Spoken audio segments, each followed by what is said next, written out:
A global energy crisis is now hitting Americans' wallets, from the gas pump to groceries and summer travel as well.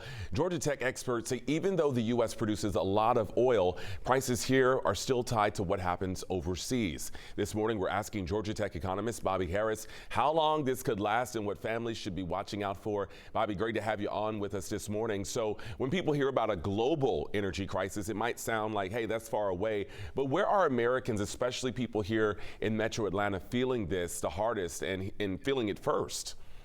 Thanks, Jonathan, for having me. I mean, so oil is a global commodity, so it's traded in the world market, and so any supply shock anywhere is going to affect the price of oil, and so that's going to show up in the price of gas, and it's going to show up in the price of anything that depends on oil or gas for transportation, and so that's essentially every good.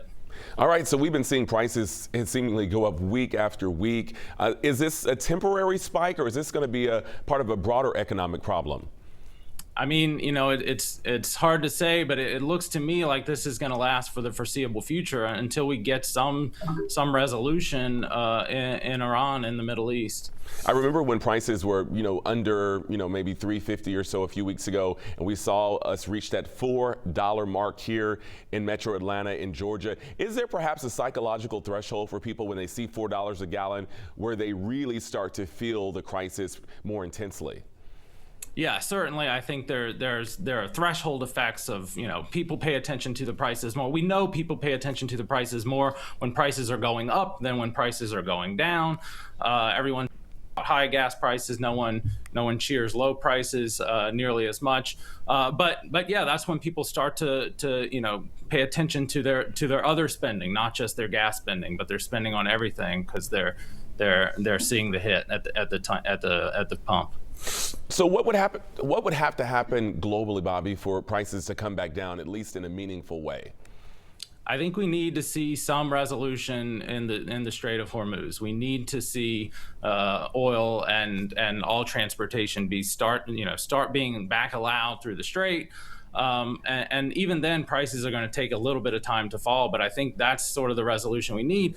Otherwise, it's going to last much longer until producers can respond by increasing production. We know we're heading into a busy weekend, Memorial Day weekend. A lot of people planning to travel as this sort of is the unofficial start of summer. And the timing of this conflict really could not be worse. How is this all hitting people as they look to travel for the summer? I mean, travelers are really impacted. Jet fuel prices are very high, and so airlines are passing that through via ticket prices. Ticket prices are incredibly high relative to what they were this time last year.